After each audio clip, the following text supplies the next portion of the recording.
오늘 우리가 다루게 될 게 뭐냐면 이 제목이 이렇게 돼 있죠. 그리스도 하나의 인격이신데 두 가지 본성이 있다. 이 도대체 알듯 말듯한 이게 무슨 말인가? 라면 예수님 안에는 결국 무엇이 있냐면 신성과 인성이 있다 이겁니다. 예수님은 하나의 인격이시다 라는 것이고, 그래서 하나의 인격 안에 신성과 인성이 돼 있어요. 쉽게 말하면 예수님은 100% 신이시고 100% 인간이란 말이에요. 자, 예수님의 중요성에 대해서 우리가 한번 논해봐야 되는데, 성경도 여러분 보세요. 한가운데 누가 들어가 계십니까? 예수님이시죠. 그 다음에 인간의 역사도 어떻죠? AD와 BC로 갈려지죠. 기독교 안에서는 예수님이 처음이요 끝이에요. 왜냐하면 인간이 죄를 저지르고 나서 구원자와 유일한 방편으로서 하나님이 성자 예수 그리스도를 보내주셨기 때문에 예수 그리스도께서 가장 기독교 내에서 중요하다 이 말입니다. 그래서 여기도 얘기했지만 기독교에서 예수님이 사라지는 순간 모든 기독교는 붕괴합니다. 여러분, 불교에서는 부처가 빠져도 불교가 있을 수 있을까요? 없을까요? 부처가 빠지면. 여러분, 열반에 드는 방법 중에 하나가 뭐냐면 되게 유명한 그 문구인데 뭐라고 나오냐면 불교에서는 이런 말이 나와요. 네 앞에 법사가 오면 법사를 죽이고 달마가 오면 달마를 죽이고 부처가 오면 부처를 죽여라. 이게 불교의 가르침입니다. 이게 무슨 말이겠어요? 불교에는 쉽게 말해서 무슨 말이냐면 자기가 해탈과 모든 우주의 중심이란 말이에요. 그러니까 내 앞에 어떤 대상이 와도 다 어떻게 해버리는 거야? 다 멸해버리라는 것이. 그리고 자기와 우주 안에 그 유일한 그 합일점, 그것만 찾아야 되지. 그 앞에 설사 달마가 막아서더라도 달마를 죽이고, 심지어 누가 나를 막아서도, 부처가 나를 막아서도 부처를 죽이라는 거야. 그러니까 부처는 불교 안에서는 뭐냐면 깨달음의 경지에 도달한 사람, 요걸 좀 먼저 깨달은 사람에 불과한 거지 그가 절대적인 존재는 아닙니다. 그러나 여러분, 뭐 이슬람교도 마찬가지겠죠. 마호메트는 최후의 선지자 중에 한 사람이지 마호메트가 뭐 존재하지 않는다고 이슬람교가 없어지는 것도 아니거든요. 그런데 기독교는 달라요. 기독교는 만약에 예수님이 빠져버린 순간 어떻게 돼버릴까? 싸그리 무너지는 거야. 싸그리. 그래서 우리가 철저히 수호해야 되는 것들이 바로 예수의 역사성, 나중에 얘기하겠지만 여기서 예수님의 역사성이라고 나오죠. 예수님의 역사성이라는 게 무슨 말이냐? 예수님이 실제로 역사 속에 존재했느냐, 가상의 인물이냐를 놓고 다툰단 말이에요. 이것에 대해서 우리가 타협을 하는 순간 그냥 기독교는 끝나는 겁니다. 그래서 외부에서도 기독교의 전체적인 토대와 이런 것들을 무너뜨리기 위해서 뭘 자꾸 걸고 넘어지냐면 이런 부분들을 걸고 넘어지죠. 자꾸 의심을 들게 만들고 이론들을 등장시켜서 이런 부분들을 반박하려고 든단 말입니다. 근데 그만큼 기독교에서 예수님이 차지하는 중요성을 우리가 알아야 되고, 그래서 여기 보면 예수님의 역사성, 예수님은 역사적으로 분명히 존재했던 어떤 한 인물입니다. 맞지요? 여러분들 너무 당연하게 이걸 여기고 있기 때문에 이걸 의심해? 라는 생각이 들 텐데 실제로 신학자들 중에서도 이걸 의심하는 사람들이 있습니다. 이걸 가공의 인물이다. 예수의 가르침은 사실상 사도들이 내세운, 사도라고 하는 그 사람들이 만들어낸 어떤 가공적 가르침이다 라고 생각을 해요. 심지어는 기독교는 그래서 누구의 작품이다 라고까지 얘기하면 바울의 작품이다. 그래서 조심해야 되죠. 이런 역사성을 쥐고 흔들려고 한다는 것입니다.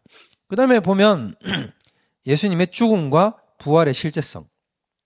예수님이 실제로 죽었느냐? 어떤 종교단체들은 예수님의 죽음에 대해서 의심을 해요. 이슬람교는 예수의 죽음을 인정하지 않습니다. 예수의 죽음을 인정하지 않으려는 이유는 뭐냐면 뒤에 것 때문이에요. 요거 때문에. 부활이 없다라고 말을 하고 싶은 거죠. 근데 부활이 없다라고 얘기를 하려면 애초에 뭐부터 없어야 될까? 죽음이라는 것 자체부터 없어야 된다라고 얘기를 하는 거죠. 그래서 그럼 왜 죽음과 부활을 자꾸 이렇게 얘기하냐면 이슬람 사람들이 들으면 기분 나쁘겠지만 여기 이슬람 계십니까? 없잖아. 그럼 우리 자유롭게 얘기하자면 솔직한 말로 사탄이 만들어야 되는 종교잖아. 그죠? 대적하는 종교이기 때문에 명적 사탄의 배경에 있다고 한다면 사탄의 입장에서는 뭐를 부정해버리는 게 가장 확실하냐 하면 죽음과 부활을 부정해서 그분의 구속 사역을 아예 적용 자체가 안 되도록 만드는 게 좋겠죠. 그러니까 이슬람교라는 이름을 들어가지고 이렇게 자꾸 방해를 하는 겁니다. 그래서 이슬람 사람들은 자기도 모르는 상태로 예수의 죽음과 부활이라는 얘기를 들으면 알레르기 반응을 보여요. 성목사가 기침하듯이. 막 콜록콜록거려. 그 사람들은. 그 사람들은 예수의 죽음과 부활에 대해서 듣는 걸 굉장히 싫어합니다. 그러면 이슬람에서는 예수의 죽음을 어떻게 해석하냐면 예수가 죽기 직전에 올라가서 죽은 사람이 있다는 거예요. 예수 대신에 올라가서 죽은 사람. 야, 신기하죠, 여러분? 네, 그 사람이 바로 누구냐? 가롯 유다라고 얘기를 합니다. 여러분 신기하죠? 신기반기 오늘 좀 들어봤어요. 가롯 유다라고 생각해요. 그래서 가롯 유다는 예수를 대신해서 죽은 사람으로 이슬람에서는 그렇게 생각을 합니다. 이슬람은 아브라함도 믿고 모세도 믿고 중간에 선지자들도 다 믿거든요. 심지어 예수님도 선지자 중에 한 사람으로 올라가 있습니다. 모세 같은 선지자로. 유대교는 아예 예수를 부정하지만 그렇게 해서 예수가 예수당 초부터 죽지도 않았기 때문에 부활도 없다. 그냥 가룟 유다가 억울하게 희생된 거고 그 억울하게 희생된 가룟 유다를 복음서에서는 뭐라고 얘기한다? 배신자로 낙인 찍었다 이거지. 요게 이제 이슬람의 이해 방식이다라는 거죠. 그 다음에 부활의 실제성. 뭐 죽음은 그렇다 쳐도 예수가 죽었다. 근데 예수의 부활을 가짜다라고 얘기하는 사람도 있어요. 왜냐하면 뭐든지 걸고 넘어지면 되니까. 하나만 아니면 되니까. 예수의 부활을 이제 가장 대표적으로 걸고 넘어지는 하나의 이론이 뭐냐면 가사설이에요. 가사설. 그러니까 가짜로 죽었다. 가사 상태에 있었다.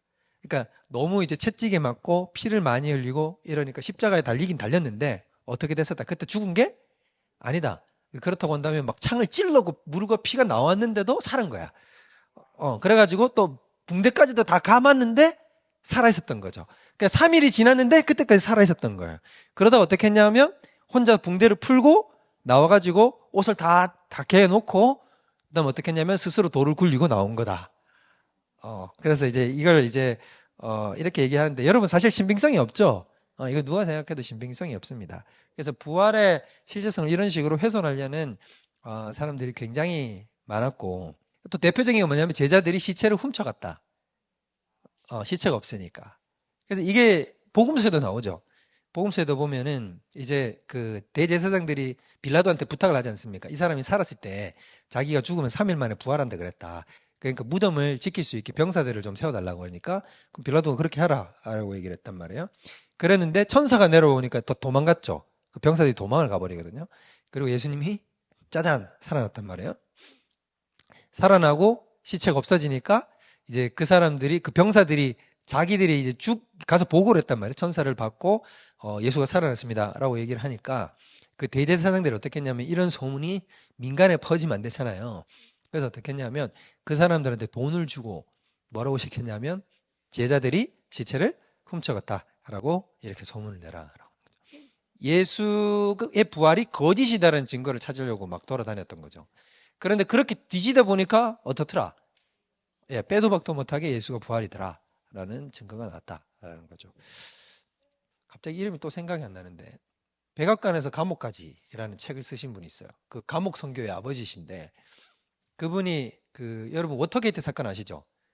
닉슨 대통령의 워터게이트 사건. 닉슨 대통령이 이제 집권 시절에 야당 당사에다가 도청기를 심어놨단 말이에요. 그게 이제 적발이 돼가지고 미국 대통령인데 탄핵을 당했잖아요. 그 닉슨 대통령의 고문 변호사 역할을 했던 사람이었어요. 이분은 감옥에 들어갔습니다. 그리고 나서는 감옥에서 회심을 했어요. 그 변호사가. 그래가지고 이제 아주 유명한 그리스도인이 됐습니다. 이분은 이제 교도소 선교의 아버지가 됐죠. 미국 교도소 선교회. 그래서 이분이 부활에 대해서 어떻게 썼냐면 이렇게 쓰신 기록이 있었더라고요. 자기가 이제 이제 미국 백악관에 이제 변호사로 있을 때 그때 자기들이 그들의 비리를 덮으려고 당시에 그들은 최고의 권력을 다 사용했단 말이에요. 미국에서 가장 뛰어난 두뇌를 가진 모든 변호사들 다 모았고 자기들은 원하기만 하면 미국에 있는 모든 부서들을 자기 마음대로 다 조정할 수 있었단 말이에요. 그래서 그들이 모든 증거들을 다 왜곡해가지고 숨겨가지고 자기의 비리들을 숨기는데 채 1년이 못 갔다 말입니다. 거짓말을 완전 총동원해서 알리바이를 다 맞췄는데도, 최고의 지성과 두뇌들을 맞췄는데도, 증거를 다 조작했는데도 안 되더라. 그러면서 이제 이분이 했던 말이 무슨 말이냐, 만약에 부활이 거짓이고 제자들이 거짓말을 했고 실제로 예수는 부활하지 않았다, 그리고 그 무지한 어부 출신들에 불과한 제자들이 그런 거짓말을 지어낸 것이라고 한다면, 당대의 로마 권력과 대제사장과 바리새인과 엘리트 집단들이 덤벼들었을 때 그것이 반드시 뭘로 탄로났을 것이다. 거짓으로 분명히 탄로나고야 말았을 것이다. 그런데도 불구하고 많은 바리새인과 종교 지도자들이 예수의 부활이 거짓이라고 얘기하지 못하는 이유는 뭐 때문이다? 사실이니까. 사실이니까. 그 얘기를 했어요. 저는 그렇게 생각합니다. 그래서 여러분, 실제로 부활을 거짓이다라고 덤벼들었던 모든 사람들은 부활의 거짓을 결정적으로 밝혀낼 수 있는 증거를 단 하나도 찾아내지를 못했습니다. 그래서 부활의 실제성, 이런 것들. 그 다음에 예수님의 자기 정체성. 예수님은 자기 스스로를 뭐라고 칭하셨죠? 인자, 여러 가지 호칭들이 있지만 결국 그 호칭들이 의미하는 바는 뭡니까? 예수님이 내가 바로 하나님의 아들이다, 내가 신이다, 내가 너희를 구원하러 온 성육신한 존재다 라는 얘기가 바로 예수님 자기 정체성이잖아요. 근데 그 정체성을 깨는 순간 또 모든 것이 다 어그러지겠죠.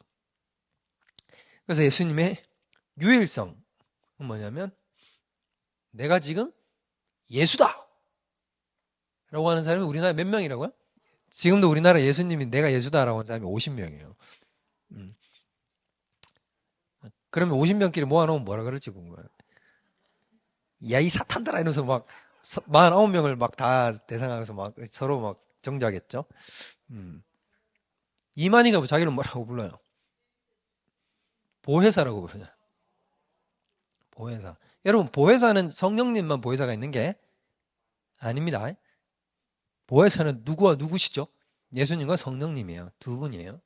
왜냐하면 예수님이 이렇게 얘기했잖아요. 내가 또 다른 보혜사를 너희에게 보내겠나니. 무슨 말이야? 내가 보혜사고 또 다른 보혜사가 또 있다는 거예요. 그게 누구라는 거예요? 성령님이시라는 거죠.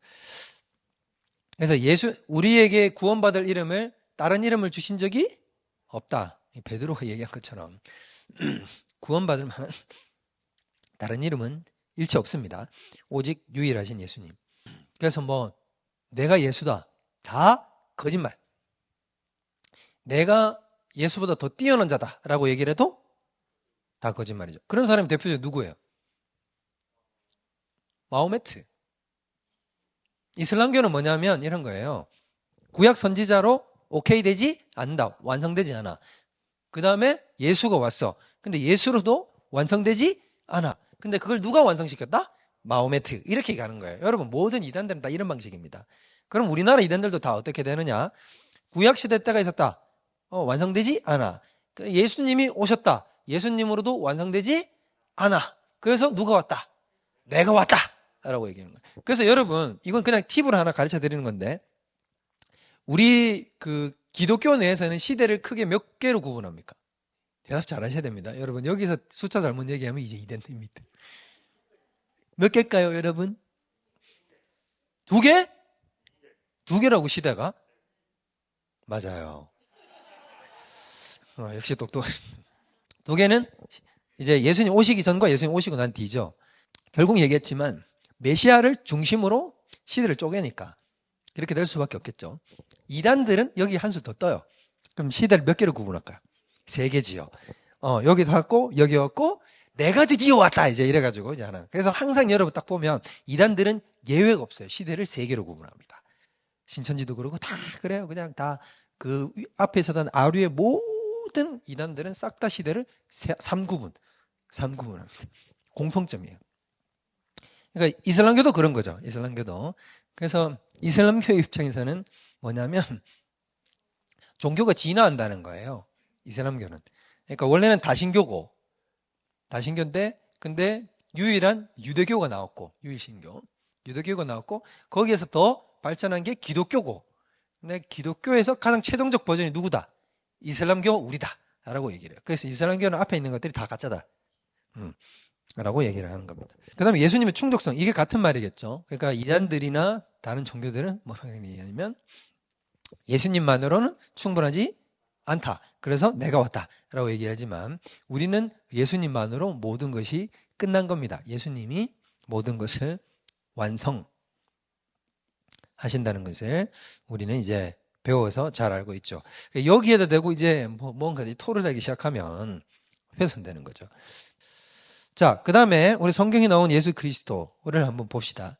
성경에 나온 예수 그리스도에 대한 부분을 우리가 오늘 짚고 넘어갈 건데 그만큼 예수 그리스도께서 중요하시다는 거죠. 그리고 그 예수 그리스도께서 중요하신 만큼 성경에 예수님에 대한 예언과 성취에 대해서 굉장히 많이 나올 겁니다. 그래서 만약에 만에 하나라도 예수님이 구약의 예언을 성취하지 않으신 것이 있거나 혹은 예수님이 구약에서 예언되어 온 그 메시아가 아니거나 라고 한다면 우리는 구원을 못 받습니다. 그리고 더 나아가서 우리는 세상에서 제일 불쌍한 자가 될 겁니다. 왜? 우리는 가짜를 진짜라고 믿고 있으니까. 그리고 이 시간까지 나와서 우리 시간과 재산과 우리 인생을 다 바치고 있으니까. 그래서 바울이 얘기했죠. 만약에 부활이 거짓이다. 그럼 우리는 세상에서 가장 불쌍한 자다. 라고 얘기를 했습니다. 자, 그래서 구약의 예언은 반드시 예수님 안에서 모두 이루어져야 됩니다. 구약의 예언 중에 예수님 안에서 이루어지는 것이 단 하나라도 빠지면 예수님은 가짜예요. 그래서 만약에 예수님이 전체를 다 이루셨다면 진짜이고 반대로 역으로 뒤집으면 예수님 안에서 모든 예언이 이루어진 것을 본다면 예수님은 100% 진짜일 수밖에 없죠. 그래서 우리가 한번 보자는 거죠. 물론 구약의 본문들을 메시아 예언구들을 전부 다 내가 끌고 와서 여러분 이 시간 다 나누지 않을 겁니다. 대표적인 것들을 우리가 한번 찾아보죠. 자, 1장 20절 고린도후서 1장 20절. 자, 거기 보면 하나님의 약속은 얼마든지 그리스도 안에서 뭐가 된다고요? 하나님의 약속은 그리스도 안에서 다 성취된다 이 말인 거예요. Yes라는 거죠. 다 성취된다. 응답되나니 라는 뜻입니다. 그런즉 우리가 아멘하여 과연 그렇습니다 라고 해서 하나님께 영광을 올리게 된다. 자, 창세기 펴봅시다. 창세기 22장. 창세기 22장 보면 여러분 22장은 아브라함이 뭘 한 장이죠? 이삭을 갖다 바친 장이에요. 이삭을 갖다 바쳤는데 이삭을 딱 바치고 나면 하나님이 계시를 업그레이드 해줘요. 계시를 업그레이드 해줍니다. 그러니까 여러분 마치 이런 거예요. 하나님은 어떤 방식이냐면 계시가 시간과 공간상을 따라서 점차적으로 점점 더 뚜렷해지거든요. 게임 있잖아요. 게임. 여러분 게임 중간 대장 딱 돌파하면 어떻게 해요? 새로운 그 스테이지, 새로운 단계로 넘어가죠. 아이템 딱 주고 업그레이드 딱 되고 다음 단계로 넘어가잖아요. 똑같다는 거예요. 예수님 하나님께서 어떻게 하셨냐면 너 이삭 바쳐봐 라고 테스트를 해준 거라는 거지. 테스트를 줬고 아브라함이 그걸 통과했잖아요. 통과하니까 그러면 오픈 게이트, 이제 게이트 열리고 새로운 계시 주고 아이템 주고 이렇게 가는 거예요. 그 아이템이 뭐냐? 여러분 보세요. 22장 끝으로 가면 자 16절부터 보세요. 16절 그게 바로 이제 아이템 주는 장면입니다. 이르시되 여호와께서 이르시기를 내가 나를 가리켜 맹세하노니 네가 이같이 행하여 네 아들 네 독자도 아끼지 아니하였은즉 이제 복을 준다 이거예요. 17절 복을 주는 어떻게 하냐면 네 씨가 크게 번성하여 하늘의 별과 같고 바닷가의 모래와 같게 하리니 네 씨가 그 대적의 성문을 차지하게 되듯이 너희 후손을 얘기하는 거죠. 근데 또 보세요. 18절 읽어볼까요? 시작.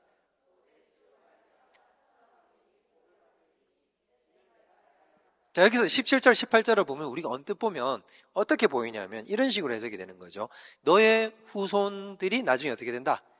엄청나게 강성해져서 네가 이렇게 복을 받게 될 것이다 라고 이렇게 보이지만 그렇지 않다는 거야. 여기서 말하는 네 씨는 복수가 아니라 단수라는 거지. 한 명이라는 거야. 한 명. 너에게서 어떤 한 명이 온다는 거죠. 근데 그 한 명으로 말미암아 천하만민이 복을 얻게 된다라는 거죠. 이 한 명이 누구다? 예수 그리스도다. 그거를 성목사가 하는 말이 아니라 사도 바울이 인을 찍었단 말이에요. 그게 바로 갈라디아서 3장 16절 갈삼 16.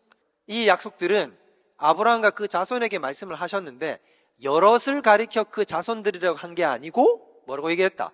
오직 한 사람을 가리켜 네 자손이라고 얘기했으니 그가 누구시다? 곧 그리스도시다. 그래서 여기 아브라함에게 주셨던 이 언약의 말씀, 약속의 말씀을 누구를 통해 성취되었다? 예수 그리스도를 통해서 성취되었다. 그래서 이게 바로 갈라디아서 3장 16절에서 이야기하는 예수님을 통한 구약 예언의 성취. 이게 바로 이제 뭐냐면 일종의 은혜 언약이죠. 이제 아브라함을 통해서 준 은혜 언약이 예수님 안에서 이루어지는 것을 본다. 자, 스가랴 9장 9절 읽어봅시다.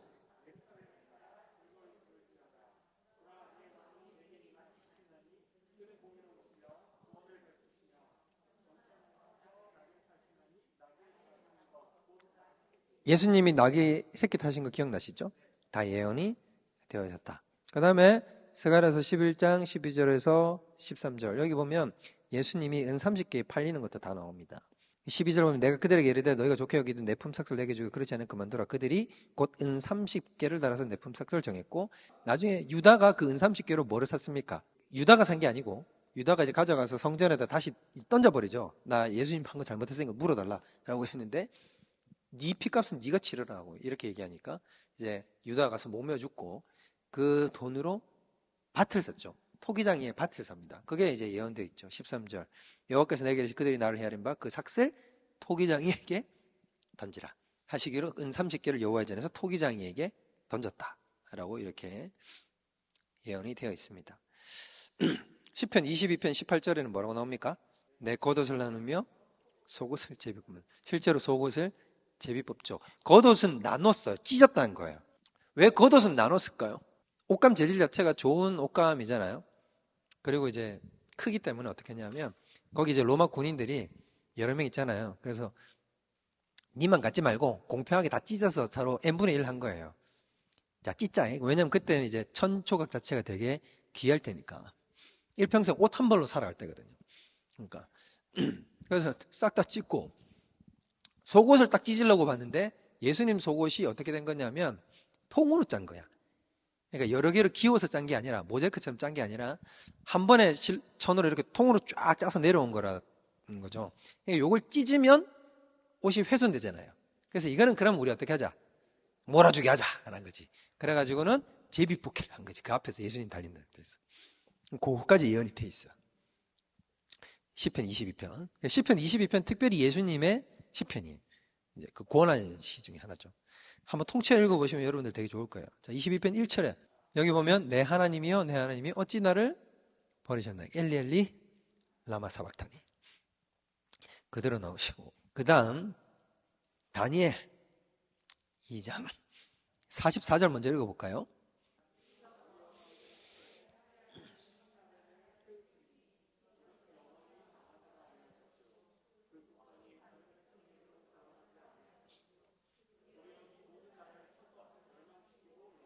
여러분 이건 무슨 뜻일까요? 혹시 이 배경 아십니까? 45절도 읽어보세요. 시작.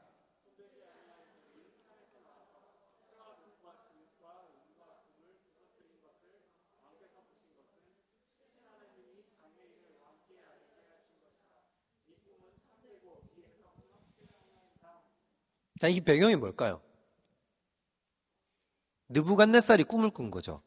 느부갓네살이 꿈을 꿨고 자기가 꿈꾼 거를 박사들한테 맞춰봐라고 얘기한 거야. 그러니까 이제 바로 같으면은 꿈 이야기를 해주고 해석을 달라고 했는데 이제 이 느부갓네살은 그렇게 안 하고 그렇게 하면 니들이 해석을 지어낼 거 아니냐.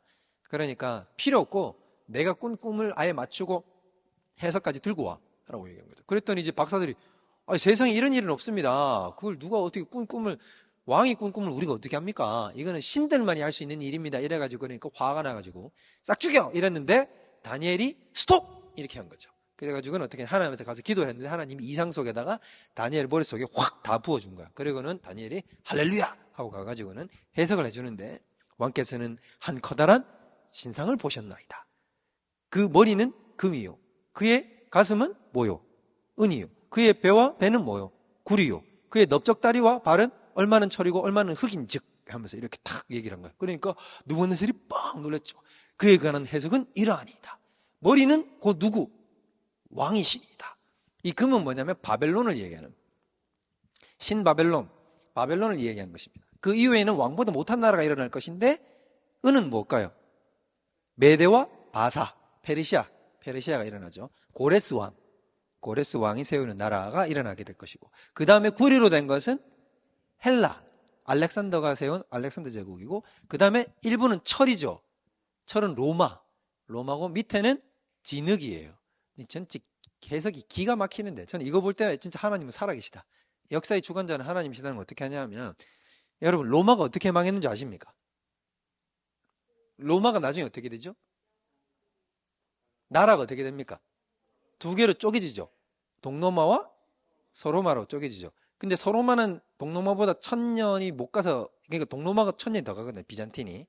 그러면은 서로마는 어떻게 멸망당했죠? 그렇죠. 야만인들이 들어왔죠. 게르만족이 들어와서 이방 백성들이 들어와가지고 섞이게 됩니다. 근데 섞이지 못하고 이방 백성들에 의해서 무너져 내린단 말이에요. 이게 그대로 다 예언이 돼 있어요. 눈으로 봐야지. 자, 갑시다. 오늘은 성경 공부 많이 하면 좋으니까. 자, 다니엘 2장 보세요. 자, 다니엘 끝에 보시면 여러분 나오죠. 자, 여기 보면 이제 이렇게 나오죠. 40절부터 보십시오. 2장 40절. 넷째 나라는 강하기가 쇠 같으니, 쇠는 모든 물건을 부서뜨리고, 로마를 얘기하는 겁니다. 강력하기가 엄청나게 강력한 나라가 나온다. 쇠가 모든 것을 부수는 것 같이 그 나라가 문나라를 부서뜨리고 찌을 것이며, 왕께서 그 발과 발가락이 얼마는 토기장이의 진흙이요 얼마는 쇠인 것을 보셨은즉. 즉 여기는 보면 이렇게 쇠인데 이 밑에 얼마는 뭐더라? 진흙인 거예요. 흙이 섞여 있는 거죠. 자, 이게 뭐냐? 그 나라가 나누일 것이며 쪼개진다는 걸 보여주는 거고, 왕께서 쇠와 진흙이 섞인 것을 보셨은즉 그 나라가 쇠 같은 든든함이 있을 것이나 그 발가락이 얼마나 쇠요 얼마나 진흙인즉 그 나라가 얼마나 든든하고 얼마는 부서질 만한 것이며, 즉 부서질 만한 내적인 약함을 포함하고 있다라는 걸 보여주는 거죠. 왕께서 쇠와 진흙이 섞인 것을 보셨은즉 그들이 다른 민족과 서로 섞일 것이나 그들이 피차에 합하지 아니함이 쇠와 진흙이 합하지 않은 것 같으리라. 그죠? 그다음 뭐라고 그래? 이 여러 왕들의 시대에라고 얘기합니다. 그러니까 여기서 이제 이 다음이 이제 뒤에 나타난 이 그 꿈의 가장 근본적인 건 뭐냐면, 그 꿈에 어떤 일이 있었냐면 이렇게 신상이 서 있는데 갑자기 사람이 어떻게 인공적으로 뭘 하지 않았는데 그냥 돌이 그대로 딱 띄어졌다는 말이 여러분 붕 떴다 이 말이 아니라 이렇게 떠냈다. 이렇게 정으로 쪼아가지고 이제 바위 같은 데서 이렇게 떠낸 돌을 얘기하는 거죠. 그러니까 사람이 손을 안 댔는데 돌이 자동으로 바위에서 떠내진 거죠. 초자연적이다 이 말이에요. 그게 갑자기 뜨인 돌이 와가지고는 어떻게 했냐면 슝 하고 날아오더니 여기 이 철 있는 부분을 쾅 하고 쳤단 말이에요. 이게 무슨 말이냐면 그 뜨인 돌이 누굴까요? 메시아를 얘기하는 거예요. 그 메시아가 어느 시대에 온다? 로마 시대에 온다는 걸 보여줘요. 로마 시대 성육신에서 오신다 이 말인 거죠. 그렇게 해서 딱 들어와서 어떻게 하냐면 이게 탁 부딪혔더니 이 신상이 어떻게 되더라? 완전히 부서지는데 가루가 돼가지고 먼지처럼 쫙 하고 흩어지더라. 그런데 이 뜨인 돌은 어떻게 되냐면 자기만 그렇게 가만히 덩그러니 있는 게 아니라 갑자기 태산처럼 커지더라. 그런데 그 태산처럼 커져서 그의 나라는 어떻게 되느냐? 44절. 이 여러 왕들의 시대에 하늘의 하나님이 한 나라를 세우시리니 이것은 영원히 망하지도 아니할 것이요 그 국권이 다른 백성에게 돌아가지도 아니할 것이요. 앞에서 망한 바벨론이나 이런 나라하고 다르다 이 말이에요. 도리어 이 모든 나라를 쳐서 멸망시키고 영원히 설 것이라. 손대지 아니한 돌이 산에서 나와서 쇠와 녹과 진흙과 은과 금을 부서뜨린 것을 왕께서 보신 것은 크신 하나님이 장래일을 왕에게 알게 하신 것이라. 이 꿈은 참되고 이 해석은 확실하나이다. 할렐루야. 와, 멋있죠? 이렇게 해서 태산을 이루는. 그럼 여러분 태산을 이루는 그 나라를 뭐라고 부를까요? 하나님 나라. 그래서 예수님이 뭐라 그랬냐? 뭐가 가까웠느니라? 하나님 나라가 가까웠느니라. 회개하라 하나님 나라가. 바로 그 얘기를 하시는 것입니다. 세상의 나라는 영원합니까? 영원하지 않습니까? 영원하지 않아요. 대한민국 영원하지 않습니다. 저 매국노 아닙니다, 여러분. 사랑합니다. 우리나라 사랑해요. 그러나 여러분, 그럼에도 불구하고 우리나라 영원하다 안 하다? 안 해요. 아메리카 영원하다 안 하다? 안 합니다. 언젠가는 어떤 나라든 이 지구상에 있는 모든 나라는 다 멸망합니다. 그러나 누구의 나라만? 하나님의 나라만 영원합니다. 그것을 다니엘을 통해서 이야기해줬다. 그래서 이 뜨인 돌이 누구다? 예수 그리스도. 로마 시대 때 왔죠? 다니엘 7장 8절 보세요. 8절 보면 거기 뭐라고 나옵니까? 내가 그 뿔을 유심히 보는 중에 다른 작은 뿔이 그 사이에서 나왔더니 첫 번째 뿔 중에 셋이 그 앞에서 뿌리까지 뽑혔으며 이 작은 뿔에는 사람의 눈 같은 것들이 있고 그 또 입이 있어 큰 말을 하였더라. 8절은 여러분 모르고 읽으면 도대체 이게 뭔 말인가 싶은데 이 말은 적그리스도를 얘기하는 거예요. 여기 나오는 작은 뿔 있죠. 이 작은 뿔이 그러니까 적그리스도는 어떻게 나중에 되냐면 아주 작은 존재였다가 갑자기 급속도로 세력을 불려가지고 커다란 존재가 되는 사람입니다. 나중에 오는 사람. 이건 종말론 할 때 더 자세하게 할 건데 그의 특징이 뭐냐? 이것만 얘기해 줄게요. 사람의 눈 같은 눈들이 있고 이게 무슨 말이냐면 굉장히 지식이 많다는 거야. 눈은 지식을 얘기하거든요. 지혜. 그러니까 이게 무슨 말이냐면 여호와의 눈은 온 땅을 두루 감찰하시니 이 말은 하나님의 어떤 속성을 얘기하는 거예요. 전지성을 얘기하는 거죠. 그래서 마치 여기 눈이 있다는 얘기는 무슨 말이냐면 이 녀석이 마치 하나님의 전지하심을 방불할 만큼 모든 것을 싹 다 속속들이 안다는 거예요. 여러분 이런 게 어떻게 가능해질까? 이건 나중에 이제 여러분 과학기술의 발달로 이제 앞으로 그런 시대가 되죠. 이건 다음에 할게요. 그 다음에 뭐냐면 그의 가장 핵심적인 거는 뭐냐면 또 입이 있어 큰 말을 하더라. 또 입이 있어 큰 말을 하다. 적그리스도의 가장 중요한 특징은 뭐냐? 말을 잘해. 말쟁이요. 이 녀석은 말쟁이다. 그러니까 누구를 흉내내냐면 적그리스도는 말 그대로 누구를 흉내낼까요? 예수님을 흉내내죠. 근데 예수님의 가장 특징적 사역이 뭐예요? 사람들은 치유하심이라고 생각하는데 아니에요. 기적이 아니라 가르치심입니다. 말씀하심이거든요. 그래서 사람들이 예수님이 말씀하시면 그의 권세에 놀라더라.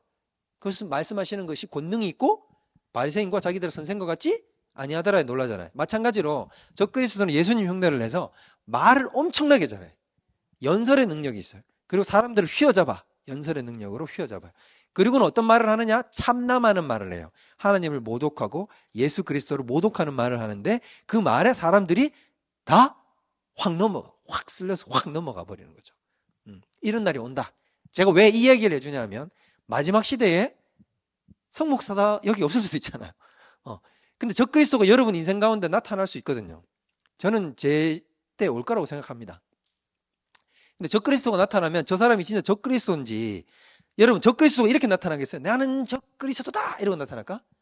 아니겠죠. 여러분 가장 적그리스도는 어떤 방식으로 드러나냐 하면 자기가 굉장히 사람들이 구분하기 힘든 진짜인가 가짜인가 선과 악의 경계선 사이에 위치해 있습니다. 팍 악쪽에 가 있는 게 아니라 적그리스도는 선과 악의 경계선 사이에 위치해 있는 사람이에요. 그러니까 사람들이 야, 저 사람이 진짜인 것 같다라고 막 수도 없이 따라갈 거란 말이에요. 그때 여러분들이 기억할 것은 뭐냐? 뭘 잘한다? 말 잘하고 갑자기 작은 사람이 급속도로 세를 불리고 그 다음에 좀 더 나가면 성경에 뭐까지 예언되어 있냐면 이 사람이 처음에 초반부는 굉장히 선정을 베푼다고 나와. 사람들 환심을 사서 확 끌어당겨. 그런데 마지막에는 뭘 드러낼까? 자기의 본색을 드러내죠. 어쨌든 이건 지금 본질이 아니니까. 그 다음 9절 보세요. 자, 여기 보면 내가 보니 왕창한 의고 예적부터 항상 계신 이 누굴까요? 예수님 아닙니다. 하나님입니다. 성부 하나님. 그의 옷은 희고 눈 같고 깨끗한 털 같고 보자 타오르는 불꽃. 불이 강처럼 물러서 나오고 그를 섬기는 자는 천천히요 만만. 이가 이제 그 만군의 천사. 심판을 베푸는데 책들이 놓였더라. 그때에 내가 작은 뿔이 말하는 큰 목소리를 말미암아 주목해 보는 사이에. 그러니까 이제 작은 뿔이 말하는 적그리스도가 말하는 걸 보는 사이에. 그러니까 그만큼 다니엘의 주목을 끌 만큼 이 녀석이 뭘 잘한다. 하여튼요. 경상도 말로 세실이라 그러는데 세실을 잘 때는. 예, 13절부터 보세요. 자, 내가 또 밤 환상 중에 보니 뭐 같은 이가? 인자 같은 이가 무슨 뜻일까요? 예수님이라고 동원하면 안 돼요, 여러분. 여기서 천사? 그렇죠. 이게 무슨 말이냐면 다니엘이 딱 환상을 봤는데 어떤 존재가 섰더라 지금. 사람이 하나 섰는데 사람 같은 사람. 사람인 듯 사람 아닌 사람 같은 너. 그러니까 다니엘이 딱 봤을 때 왜 사람 같은 사람이라고 얘기를 했을까요? 사람이긴 사람인데 사람도 아닌 것 같아. 이제 여러분 우리는 이제 알잖아. 그게 무슨 말인지. 그죠? 왜냐면 지금 다 여기 보면 영적 존재들이 다 나오고 천사들도 만문의 하나님도 나오고 막 사람들 나오는데 거기에 갑자기 사람이 등장을 한단 말이에요. 그래서 인자 같은 이라고 얘기하는 거예요. 너무 표현을 잘한 거죠. 인자 같은 이가 뭘 타고 와서? 하늘 구름을 타고 와서 옛적부터 항상 계신 이에게 나아가. 옛적부터 항상 계신 이가 누구? 성부 하나님 앞에 나아갔대요. 인도됨에 14절 다 같이 읽어볼까요? 시작.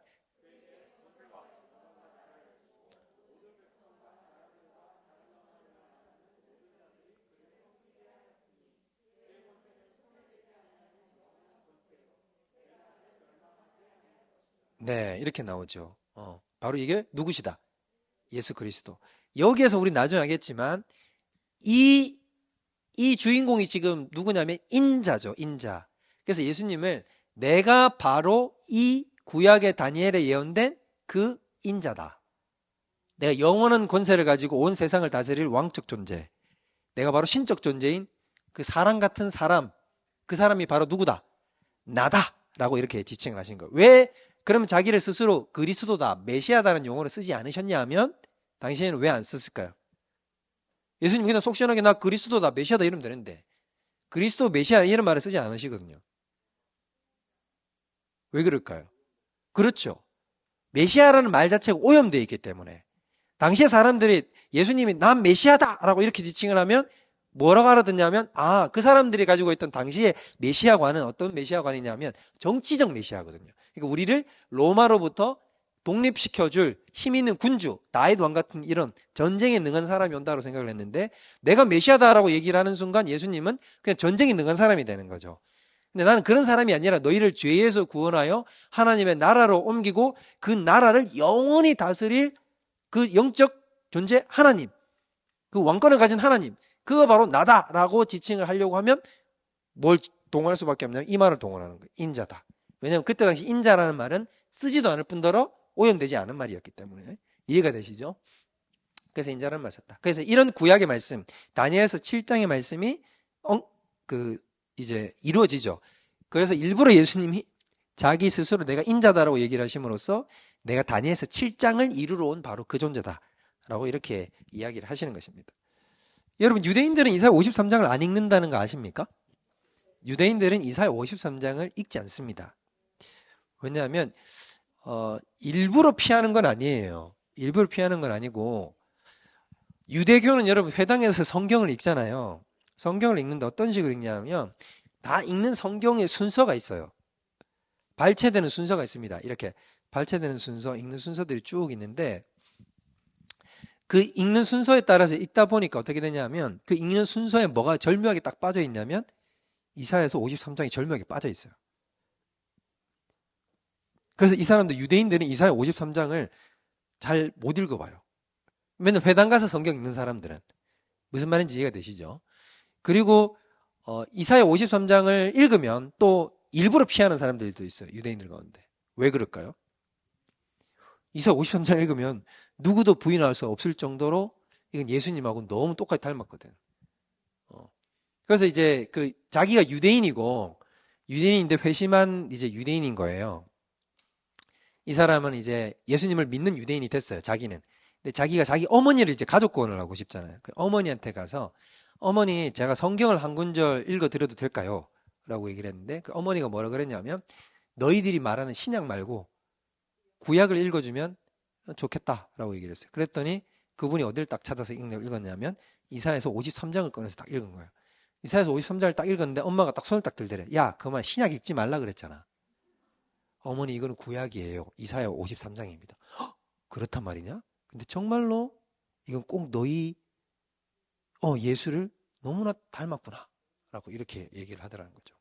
그만큼 이사야 53장은 어디에 굉장히 많이 쓰냐면 유대인들의 회심에 굉장히 많이 쓰이는 본문입니다. 그래서 이사야 53장은 그만큼 예수님을 너무나 노골적으로 드러내죠.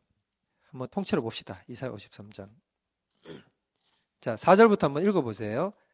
자, 여기 보면 4절에 이게 당시에 유대인들이 가지는 예수님에 대한 생각이었습니다. 예수님이 십자가에 달려 죽은 이유가 뭘까요? 신명기 21장 찾아보세요. 신명기 21장 22절, 23절. 자, 여기서 보면 뭐라고 나오냐면 나무에 달린 자는 누구에게 저주를 받았다? 하나님께 저주를 받았다라고 얘기를 했어요. 그러니까 여러분 예수님 때 당시에 종교지도 바리새인들의 대제사장들은 사실 예수님을 돌로 쳐 죽일 수 있었습니다. 여러분들이 잘못하는 게 뭐냐면 사형권이 없었기 때문에 못 죽였다. 그거는 일부는 맞는 말이에요. 일부는 틀린 말이에요. 왜냐하면 여러분 생각해 보시면 요한복음 8장에 보면 가늠한 여인을 끌고 오죠.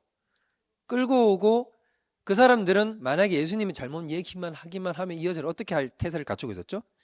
죽일 생각을 갖고 있었잖아요. 종교 재판을 할 수 있었어요. 근데 뭐에 대한 권세가 없었냐면 십자가에 달아 죽이는 권세가 없었던 거예요. 근데 십자가에 달아 죽이는 권세는 누구만이 할 수 있었냐면 로마만이 할 수 있었단 말입니다. 그러면은 왜 예수를 나무에다 달아 죽이려고 그랬냐면 예수님이 자기 스스로 자꾸 뭐라고 얘기하니까 나 하나님 아들이다 이런 소리를 하고 돌아다니까. 그럼 딱 확실한 건 뭐냐, 만약에 그 예수를 백성들은 당시 예수님을 믿고 있었습니까? 안 믿었습니까?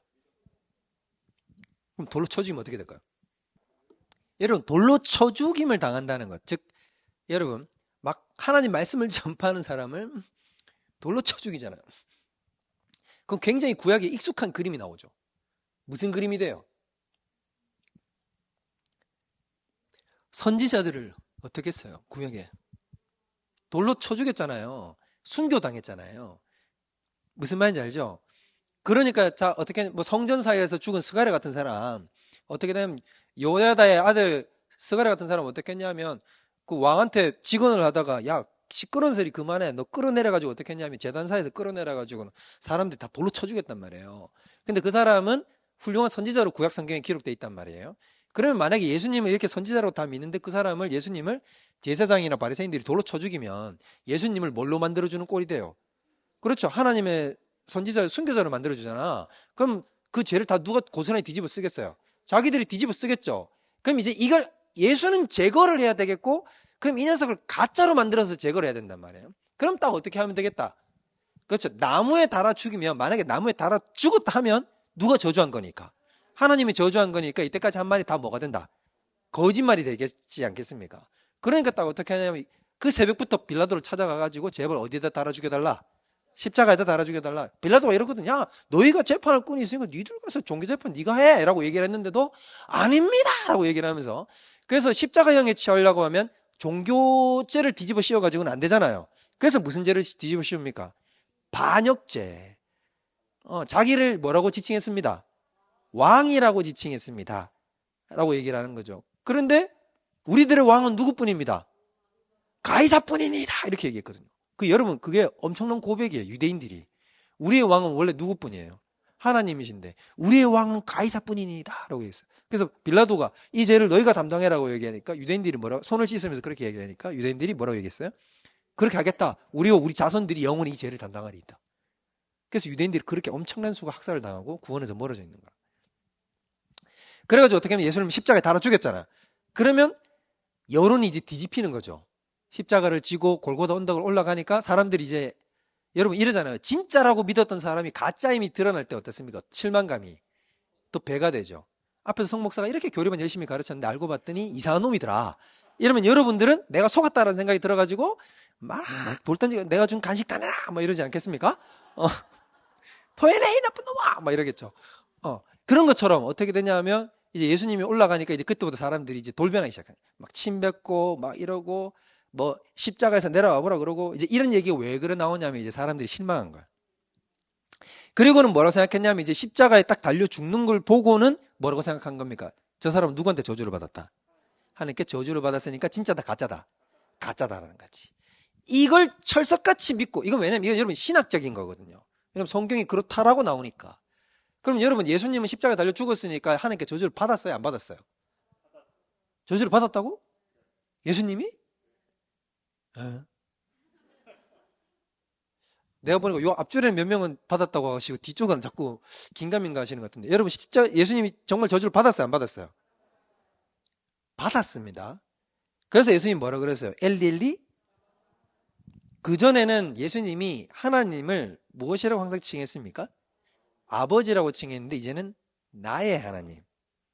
이게 무슨 말이냐면 이제 단계가 멀어져 있죠. 무슨 말인지 알죠? 이제 이게 무슨 말이냐면 하나님은 아무리 자기 아들이라도 죄를 뒤집어 쓴 순간 뭐가 되는 거예요? 원수가 돼요. 원수가 돼요. 쳐다 안 봐요. 여러분 예수님을 채찍 때리고 면류관 씌우고 못을 박은 것은 여러분 누가 했어요? 바로 우리가 했죠. 가 아니에요. 누가 했을까요? 그의 아버지가 했어요. 그의 아버지는 여러분 얼마나 무서운 분이시냐면 자기 아들이라도 죄가 있으면 가차없이 처단시켜버려요. 그게 하나님의 공의입니다. 그게 하나님의 공의예요. 그래서 예수님이 겟세마네 동산에서 땀을 흘리시면서 이 잔을 자기에게 걷어달라고 했던 것은 바로 그렇게 되기 때문에, 아버지에게서부터 어떻게 되기 때문에, 이탈되기 때문에. 근데 여러분, 이거는 정말 여러분 우리가 도무지 이해할 수 없는 신비예요. 왜냐하면 여러분, 하나님은 태초부터 삼위일체셨잖아. 근데 저는 감히 어떤 말을 했지, 솔직히 이거는 전 얘기는 못하겠어요. 여러분 무슨 말을 하려는지 알겠죠?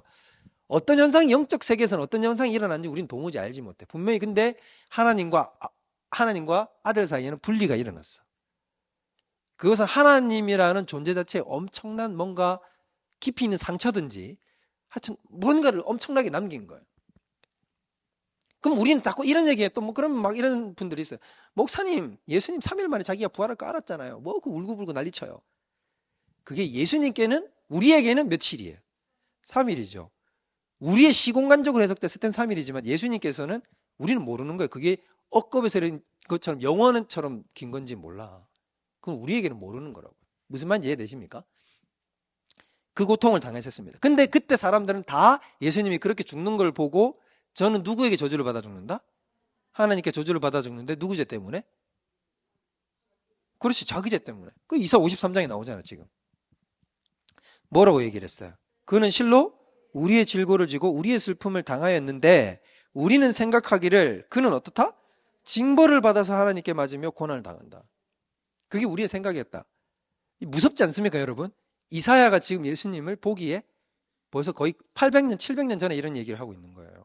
5절, 그가 찔림은, 사실 그가 찔렸던 것은 무엇 때문이고? 우리의 허물 때문이고, 그가 상함은 우리의 죄악 때문이고, 그가 징계를 받음으로 우리는 평화를 누리고, 그가 채찍에 맞음으로 우리는 나음을 받았다. 우리는 다 양 같아서 그릇 행하여 각기 제갈 길로, 지 살기 좋은 길로 다 내 죄를 저지르고 내가 다 하나님, 참 목자 되신 하나님에게서 내가 다 분리돼서 나 각자 다 떠났는데 그 죄를 그의 목자 된 예수 그리스도에게 참 주인이신 하나님이 다 뒤집어 씌웠다는 거예요. 네가 책임져. 그렇게 해서 어떻게 하셨다? 예수 그리스도께서 모든 걸 다 책임지셨다. 근데 여러분 이게 엄청난 것은 구약의 어떤 곳에서도 메시아가 고난당한다는 얘기가 잘 나오지 않았어요. 그리고 유대인들의 관점에서는 메시아가 고난당한다? 이런 생각을 하지 못했어요. 그런데 여기 보면 어떻게 나와요? 완벽한 고난의 메시아. 그 다음에 메시아가 뭘 한다고 나오죠? 죄를 대신한다고 나오죠. 대속적 죽음을 당한다는 얘기가 나온단 말입니다. 이런 것들을 그때 당시에 유대인들은 절대로 관념적으로 가지고 있지 않았단 말입니다. 근데 이게 구약에 이런 얘기가 나오는 거죠. 엄청난 거죠.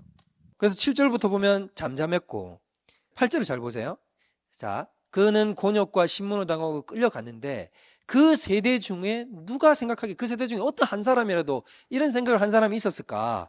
그가 살아있는 자들의 땅에서 끊어지면 즉 죽게 된 것은 마땅히 형벌 받을 내 백성의 허물 때문이라 생각한 사람이 누가 있었겠느냐? 심지어 누구도 이 생각을 못했다. 제자들도. 자기 어머니 마리아도 못했어. 이런 생각을 못했단 말이에요. 이건 감추어진 계시였죠. 9절, 그는 강포를 행하지 아니하였고 즉 포악한 행위를 안 했고 죽을 짓을 안 범했단 말이에요. 그의 입이 거짓이 없었지만 그의 무덤이 악인들과 함께 있었고, 이게 무슨 말일까요? 십자가 옆에 두 강도를 얘기하는 겁니다. 무덤이 악인들과 함께 있었으며 그가 죽은 후에는 부자와 함께 있었다. 이건 뭐냐면 아리마대 요셉, 엄청난 부잣집 그 무덤에 묻히게 되는 것을 이야기를 하는 거. 그것까지 다 예언되어 있어요. 10절 보세요. 여호와께서 그에게 상함을 받게 하시기를 원하사. 여러분 이게 마음이 느껴지십니까? 하나님께서 어떻게 하셨다는 거예요? 그 아들로 하여금 상함받고 고통받고 그가 질고에 시달리는 것을 원하셨다는 것입니다. 네가 그렇게 해라 아들아. 네가 해야 된다. 그의 영혼을 속건 제물로 드리기에 이르면 진짜 막 전율 돋는 얘기가 나오죠. 자기의 죽음이 사실은 뭐였다는 겁니까? 속건 제물, 우리의 죄를 대속하는 그 제물로 드리게 되면 여기서부터는 예수님의 마음의 상태가 나와요. 그 누구도 알 수 없는 예수님의 마음의 상태가 나옵니다. 속건 제물로 드리기에 이르면 그가 씨를 보게 되며 후손을 본다 이 말이에요. 여기는 여러분 이 후손을 본다는 얘기가 무슨 말일까요? 제자들이 아니라 예수님은 자신의 죽음을 통해서 뭐를 받냐 하면 이제 이후로 나의 죽음 때문에 뭐가 된다? 구원의 길이 열려서 수많은 사람들이 하나님 아버지께로 나오게 되어 천국 백성이 수도 없이 확 펼쳐질 것을 예수님은 봤단 말이에요. 그걸 봤다. 히브리서에도 예수님이 그로 인하여 그걸 생각하시면서 고난을 참고 견뎠다 라고 얘기하거든요. 그러니까 예수님이 그걸 봤다는 거죠. 씨를 보게 되며 그의 날은 길 것이요 그의 통치의 날 또 그의 손으로 여호와께서 기뻐하시는 뜻을 성취하리로다. 예수님의 마음 11절 보세요. 이건 진짜 어디에도 안 나오죠. 그가 자기 영혼에 수고한 것을 보고 만족하게 여길 것이라. 예수님이 나의 의로운 종이, 여기도 예수님이죠, 자기 지식으로 많은 사람을 의롭게 하며 또 그들의 죄악을 친히 담당하리라. 이런 건 정말 구약에서 정말 여러분 감춰진 것 중에 감춰진 거죠. 그러므로 내가 그에게 종기와 함께 몫을 받으며 강한 자와 탈취한 것을 나누게 하리니 이는 그가 자기 영혼을 버려, 육체를 버린 것이 아니라, 육체는 당연한 것이고 영혼을 버렸다는 얘기는 뭐예요? 하나님과 분리됐다라는 거죠. 영혼을 버려 사망에 이르게 하며 범죄자 중에 하나로 헤아림을 받았음이니라. 그러나 그가 많은 사람의 죄를 담당하며 범죄자를 위하여 기도하였느니라. 이것이 누구시다? 예수 그리스도. 부정할 수 있습니까, 여러분? 이걸 보고. 여러분, 가끔 저는 이런 생각이 들거든요. 예수님이 만약에 가짜면 어떡할까? 내가 헛되게 믿고 있다면. 근데 저는 도무지 이사야 53장을 딱 보는 순간 예수님을 부정할 수가 없어요. 그래서 저는 그럴 때마다 참 이사야 53장을 보면 너무너무 제가 믿고 있는 복음이 얼마나 참된 진리인가를 발견하게 됩니다. 그리고 예수님이 진짜면 어떻게 될까요? 예수님이 한 말씀들이 전부 다 진짜겠지요. 예수님이 뭐라 그랬냐면 천지 창조를 얘기하셨어요. 예수님이 뭐라 그랬냐면 내가 아버지와 함께 천지를 창조할 때 이런 얘기를 하시거든요. 그러면 여러분 실제로 창조가 있었단 얘기예요. 있었단 얘기죠. 그리고 예수님이 또 뭐라 그랬습니까? 내가 다시 오리라 얘기했잖아요. 그것도 그러면 다 뭐라는 거예요? 진짜다라는 겁니다. 여러분 이게 무서운 게 뭐냐면 예수님이 진짜가 되면 예수님이 한 말이 모두 진짜가 돼요. 그럼 예수님이 한 말은 모든 인류에게 인생을 다 변화시키고도 남을 만큼 엄청난 선언을 한 거예요. 맞잖아요. 내가 곧 길이요 진리요 생명이니 내가 아니고는 절대로 아버지께로 올 자가 없다. 이건 무슨 말이에요? 배타성, 철저한 배타성이거든요. 여러분 기독교는 배타적입니다. 기독교를 여러분 상대적 진리인 것처럼 오늘날 종교적 마인드로 여러분 막 넓혀가지고 아무나 문턱 턱턱 넘어올 수 있는 그런 게 아닙니다. 기독교는 배타적이에요. 예수 이외에는 진리가 있다 없다? 없습니다. 여러분 이거는 목사님 시대가 어느 시대인데 우리가 이걸 타협을 하고 어느 정도 좀 끌어안고 가야 돼. 말도 안 되는 소리예요. 왜냐? 그거는 우리의 옹고집이나 보수적인 성향 때문이라는 게 아니라 성경이 그렇게 이야기하고 있기 때문인 것입니다. 철저히 우리는 어떻게 해야 되냐면 예수님이 말씀하신 대로 그분만이 유일한 길이요 진리요 생명인 거예요. 그렇죠? 그분이 세상을 창조하셨고 세상이 그로 말미암아 지은 바 되었을 때 그가 아니고는 지은 바 된 것이 아무것도 없느니라. 생명을 얻은 것이 아무것도 없다고 요한복음 1장 4절에 그냥 못 박았잖아요. 그렇기 때문에 모든 세상은 예수로 그리스도로 말미암아 창조되었고 그분이 구약 때부터 이미 존재한 태초의 하나님이시며 그분이 우리와 지금도 동행하고 계시고 나중에 장차 오실 예수 그리스도. 그리고 그분이 뭘 하신다? 저리로서 산자와 죽은 자를 심판하러 오실 거란 말이에요. 최후의 심판이 무조건적으로 존재한다라는 것입니다. 그 앞에 우리도 선다. 덜덜 떨린다. 그때 가면.